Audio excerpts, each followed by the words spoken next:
Thank you for tuning in to another episode of the Energy Perspectives podcast, brought to you by Energy Dialogues.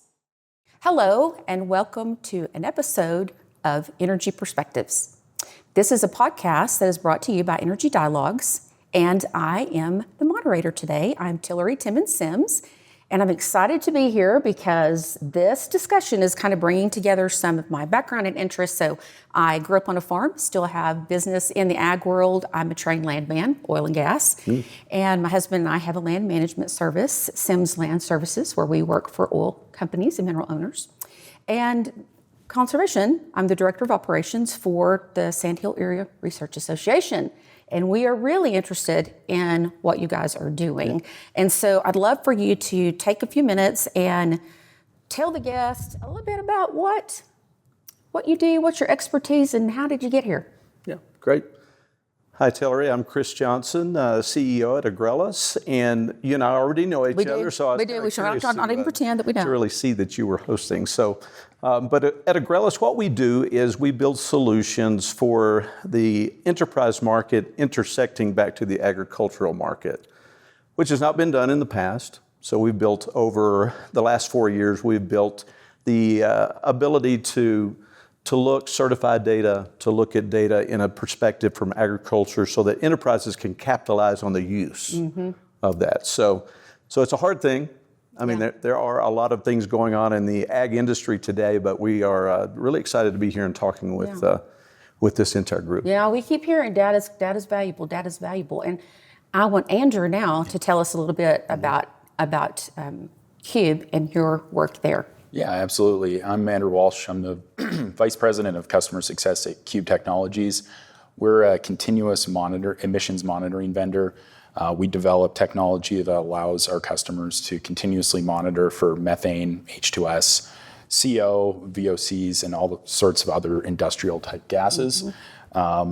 Most of our customers that we're working with in the energy, landfill, mining, and agriculture industries are mostly interested in methane. The reason being is that methane has a 27 to 30 times greater global warming potential than carbon dioxide on its own.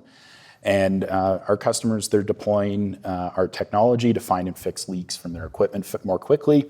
And then increasingly, they're looking to use data collected by a continuous system to inform their measurement, reporting, and verification workflows, which includes taking engineering factor analysis or input analysis, similar to what Chris and his team are working on, and marrying it with top-down measurements to verify the results. In the ag sector, we're working specifically with some dairies and some pork producers, and in Missouri, California, and North Carolina. Interesting. We have a lot of feedlots. We're in the Lubbock area.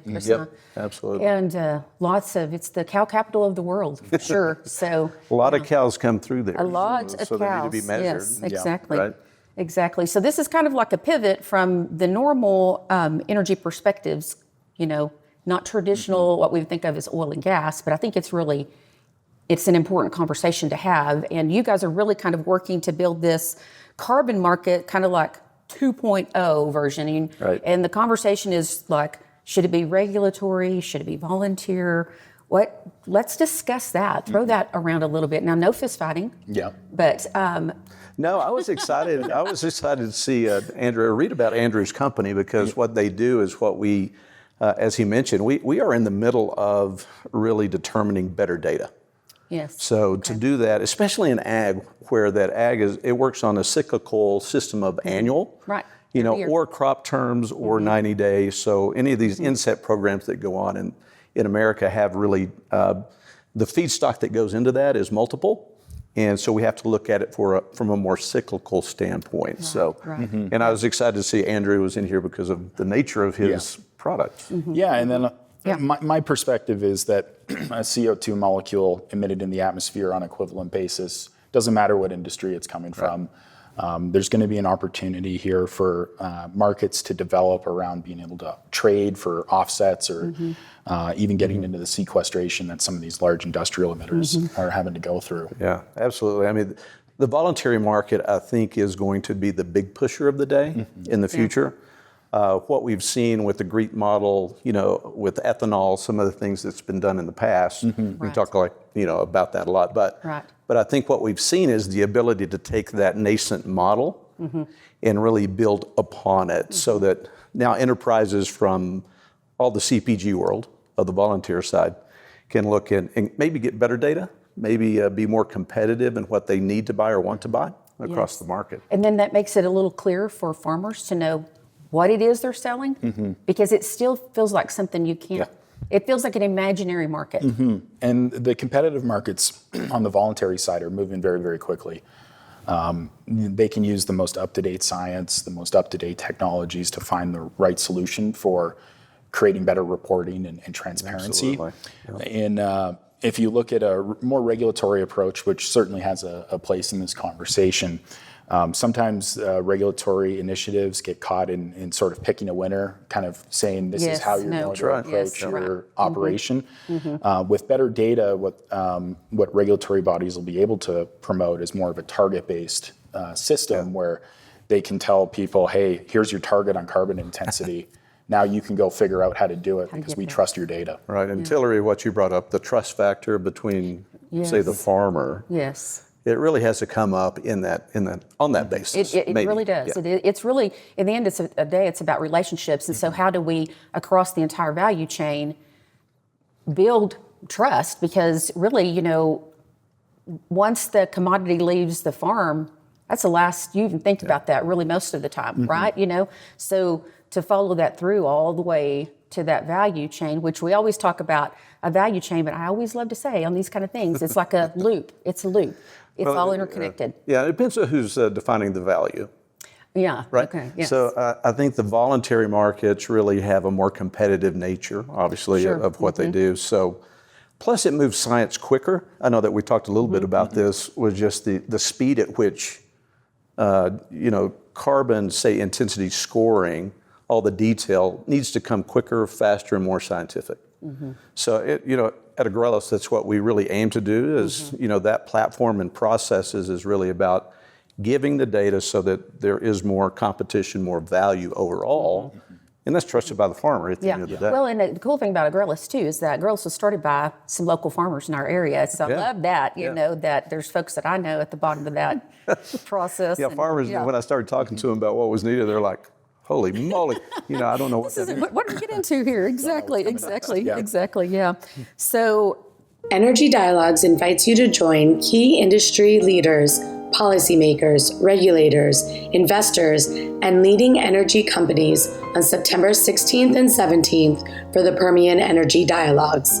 The forum, taking place in Austin, Texas, will provide attendees with the unique opportunity to gain insights into produced water management, industry regulator collaboration, M&A trends, and other important topics that are shaping the future of energy in the Permian Basin. For more information or to register, please visit energy-dialogues.com/PED. Again, that's energy-dialogues.com/PED. What do you see like as kind of the synergies like between the two of y'all and or between you and the farmer? What can that look like as you're trying to create? Because really what you're trying to create, right, is a certification process, a way that a company, a CPG, consumer packaged good company, or like we talk a lot of times to the people that are on the buying end of cotton, so in the textile world, they need something that they can know is really true, because people aren't getting away with greenwashing and all of that stuff anymore. This is an effort to end that. Do you want to take that one first? Well, I'll start. I think first of all, Andrew moved to Houston. So, from Canada to Houston, that's a big trip. That is. So, that is. And we both talk hockey a little bit. I talked hockey with him. So, okay. Well, so now we got Nashville, some synergies. Calgary, we got some synergy. Yeah. So that's part of the synergy. But I think, to your point, I think the things that companies have to do is kind of cross boundaries more than anything. So we, working with Qube, with other of like the nature of this event, is really about the conversations around how do we cross over?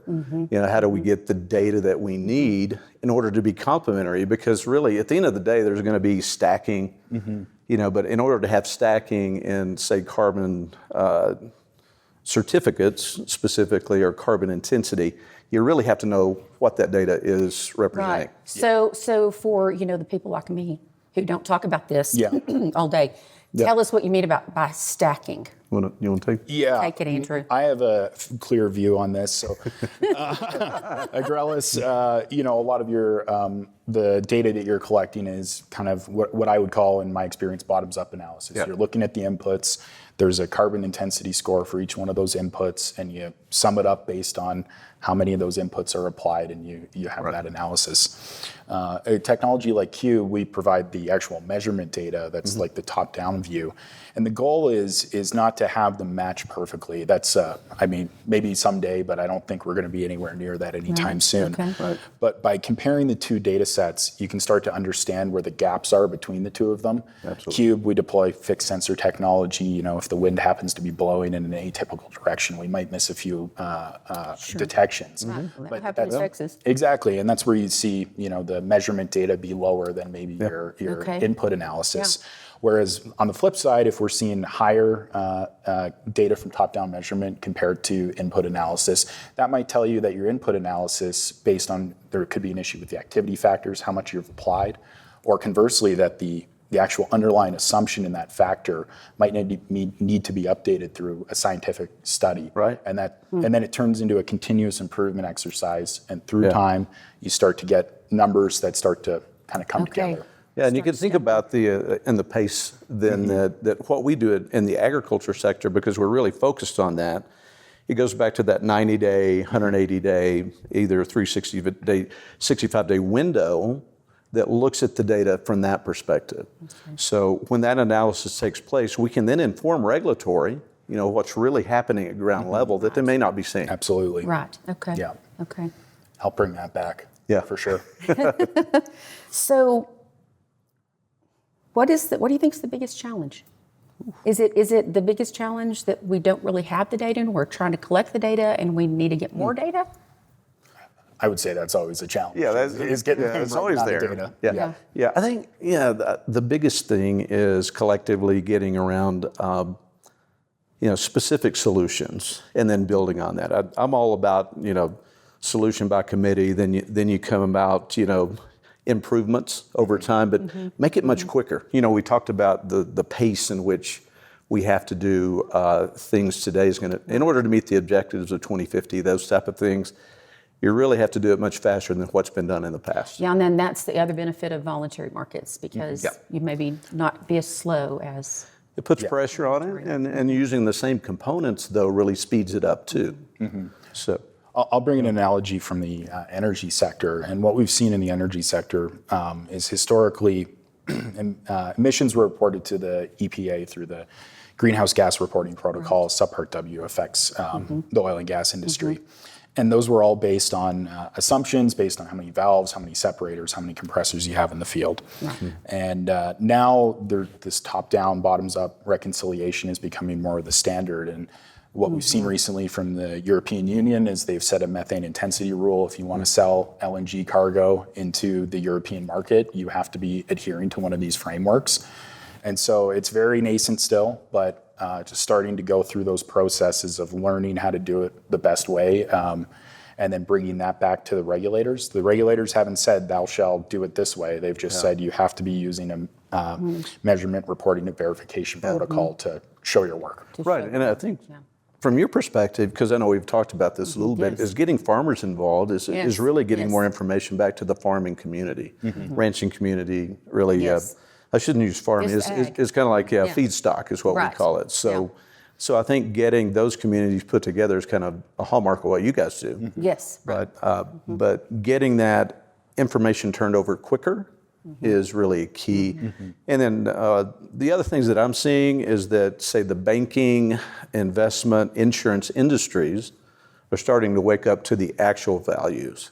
So they need to see that data in order to lend, in order to invest, in order to do those things in the market. So at Agrellus, we want to run through those processes, give certifications, give validations so that they can trust that. Yeah, and that'll be important because that's another, that would truly be another, asset for a farmer and increase, like you've said before, the equity in their land. Right, absolutely. It just adds to Yeah, that that's value. where it is, right?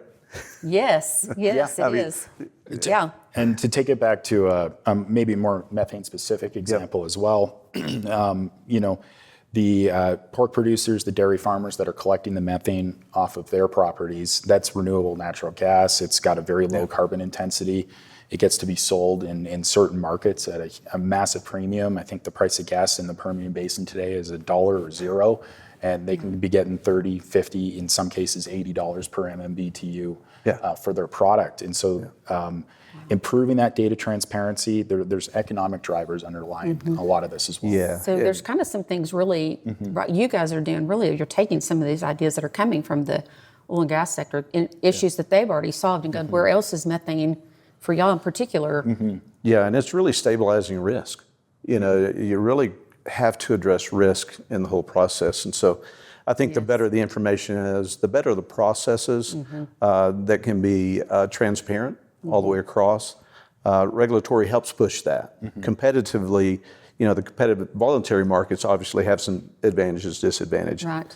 But they are the speed, while regulatory may be the framework, but if you can get those to work together. So you think we could look towards, like, how can we develop that public-private kind of partnership that would kind of have maybe the best of both worlds, maybe not the worst of both worlds, but the best of both worlds? I mean, the voluntary markets are going to be the carrot, right? They're for leading operators, for leading farmers, they're going to be out there early, taking advantage of some of the opportunity that's there.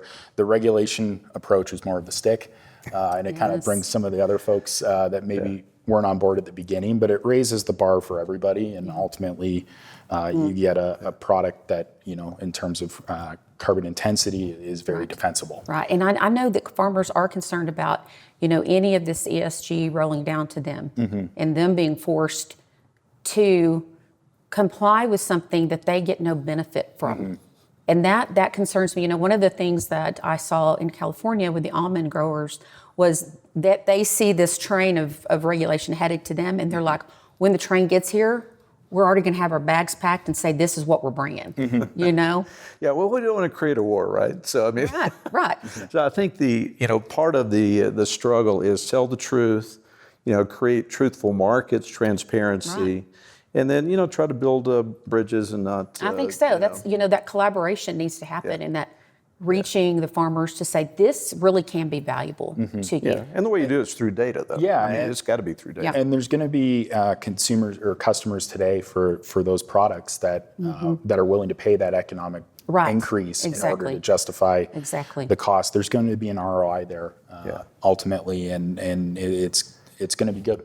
It's no doubt that carbon intensity is kind of an evolving model. It's really a good model to go with, but it's very, very nascent. We kind of brought that word up, or very immature. Yes. The GREET model is very immature. So, all of those things have been seen as kind of nirvanas, but it's so at the very beginning. Right. Yes. So we've got to help make those a lot better. Yeah, it's like one time my dad said, I'll believe, such and such when this phone becomes a computer. Yeah, happened. Right. And so these things are coming, and it's good for farmers to be thinking and preparing about them.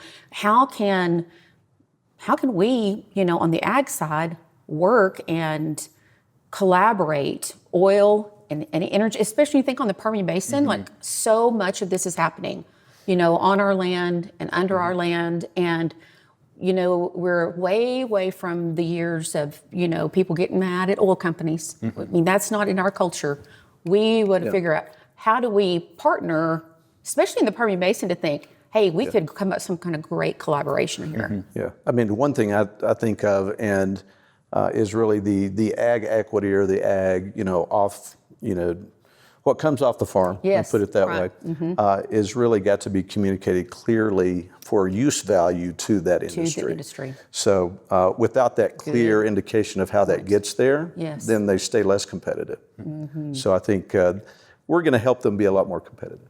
Yeah, sounds like it. That's exciting, and I'm really excited about seeing, some type of methane collection happening, up in the Panhandle. Just some kind of project going on there would be really interesting. Yeah, Qube has some deployments in West Texas and New Mexico here, and we're moving our way north little by little. But at the end of the day, methane reduction is really good. It's good for the environment. It's good for business as well. If it's not emitted, it can be sold.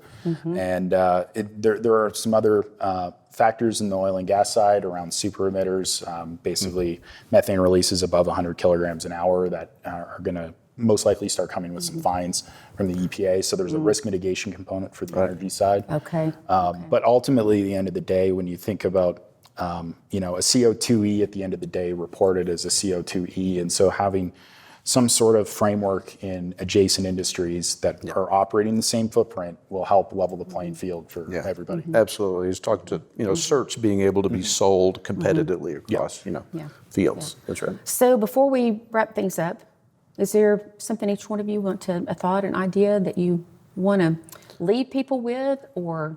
Well, I think the dialogues that is going on this week is really important, because I think the industries that come and look at say, the Permian Basin specifically, and just recognize how big it is and what it means to the industry. And then really how that we can work together in ag all across the U.S. just to help all of our industries in the U.S. succeed.